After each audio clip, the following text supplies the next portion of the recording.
is just text that does something, text that can act, that you can act upon, that takes you somewhere, and applying it to this idea of this growing network of computers. And he really, more than any single individual, impacted our ability to use the internet more than anything else. He basically wrote the languages that all of the internet computers now use to talk to one another.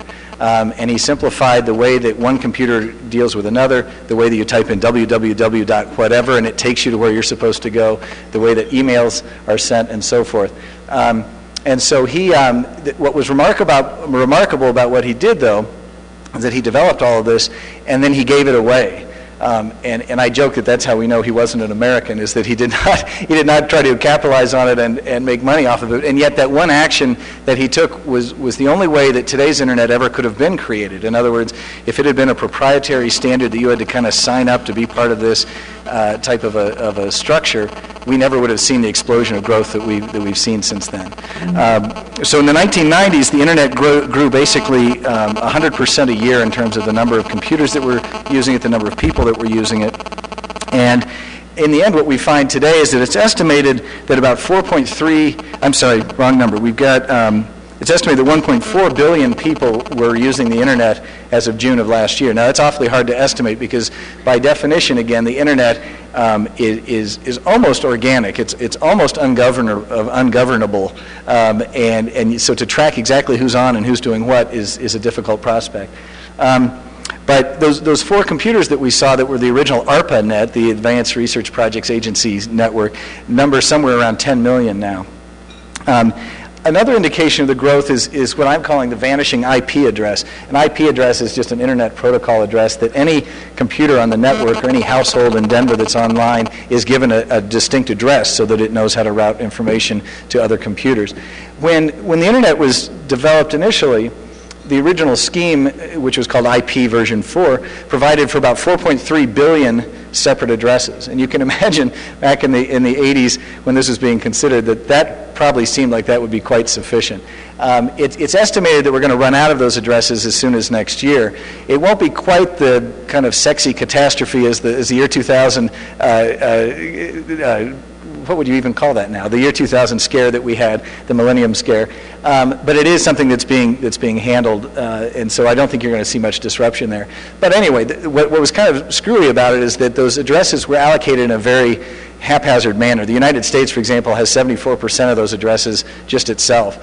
And there's some universities in our country that actually own more of those addresses than the entire country of China. So clearly there's some leveling out that needs to happen.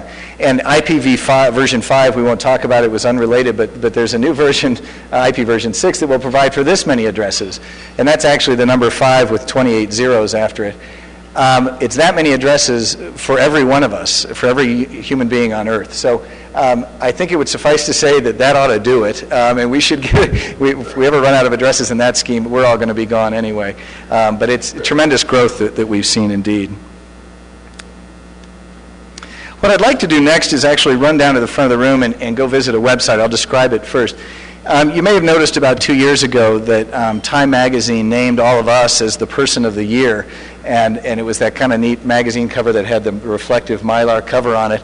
And the reason we got that tremendous prize was that the course, or the orientation of the internet was really changing at that time from providers who were kind of just throwing information out there for all of us to look up and enjoy, to all of us providing information for one another to enjoy. And so this idea that the user of the internet is providing something, maybe it's a video of my dog, finding his way out the doggy door, or some of the stupid stuff that you might have heard about on YouTube, to more sophisticated things. There's a website I'd like to talk about quickly, and I think what I'll do is just run down to the front of the room and do that and show it to you. And I'll talk as we go here. So we'll see if By the way, I'd like to also thank the members of the Denver Athletic Club staff who have made all of this technology possible today. There's a website you may have heard of called Twitter, and I chose it as an example, and it may be a little hard to make out detail here, but I'll explain what I was up to. The idea of Twitter is that it allows people to stay in touch with one another, perhaps similar to an email. We're used to sending email to one another, but it does so in the form of very short messages that you compose, and they call those messages tweets, which is a classic example of silliness on the internet, a little sense of humor. Thank you. on the Twitter website, the idea is that you can sign up for an account. It's free, of course, like so many things are.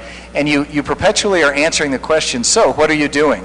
And so I might go in and say, I'm giving a presentation right now, or I forgot my power cord for my laptop and I hope it gets here on time, just to pick an example.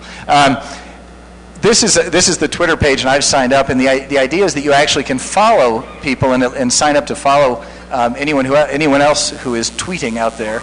And I must admit, it's something that struck me initially, and actually still kind of strikes me as a little bit goofy. I mean, this idea that you're just going to be constantly telling people what you're doing. The initial question is, well, who cares? And there are kind of two answers to that. One is there are people in the media, people in politics, and so forth whose utterances, whose tweets are of interest to us.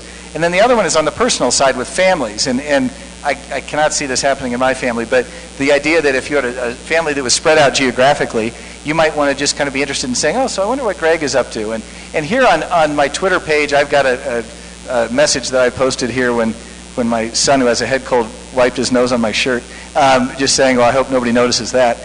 But you can tell there's some other posts here from Science Friday and National Public Radio, a guy named Tim O'Reilly who's in the computer press.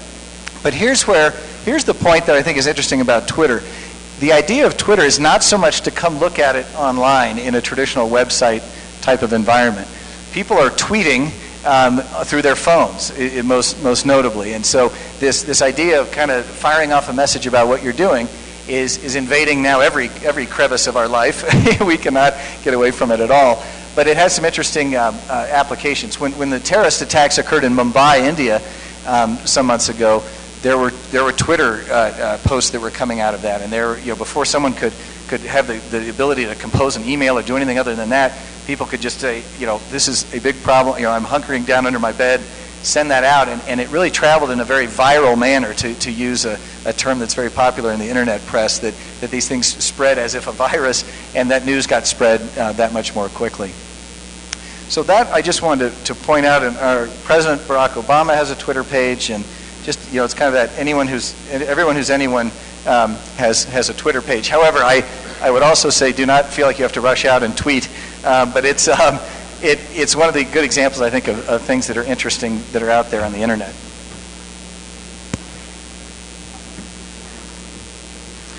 So what I'd like to do is actually finish up with a few final thoughts here and see if there might be any questions.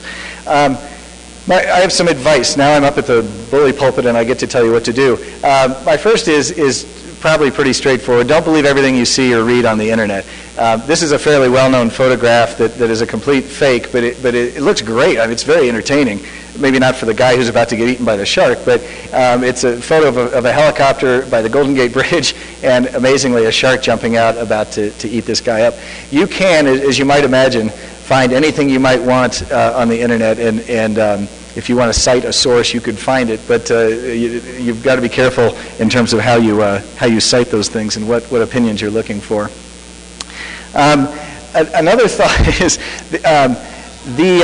when it comes to our children and our grandchildren, that's where I do kind of get fairly serious about the internet, because I think there's a great potential, obviously, that what's available on the internet is going to do us some harm and need to be managed in our society. The analogy that I like is to kind of take a lead from the airlines and say, similar to the oxygen masks that pop down. I've never been on a flight, luckily, where one has popped down, but they always tell you, secure your mask first and then assist others. And I would encourage the parents and grandparents out there who are having upcoming internet users coming up in their family to really kind of jump in there yourself and to set up a Twitter account or set up a Facebook page. Facebook is a very common networking page that came out of the educational environment, actually the collegiate, the higher education environment, and has now spread downward all the way down into grade school and spread upward up to the point where people feel too intimidated that they say, I don't want to do this anymore. And then there are actually more senior-oriented social networking sites.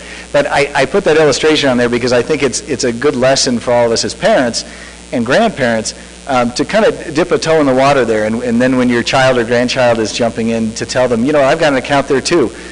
Let's be friends. That's non-optional. You're going to be one of my friends. I'm going to be able to see what you're doing. And the nice feedback, the cycle that I've seen with my clients is that the kids can then teach their elders some things as well about that and say, no, this is how you put the funny birthday picture on your web page or whatever. So, so secure your own mask.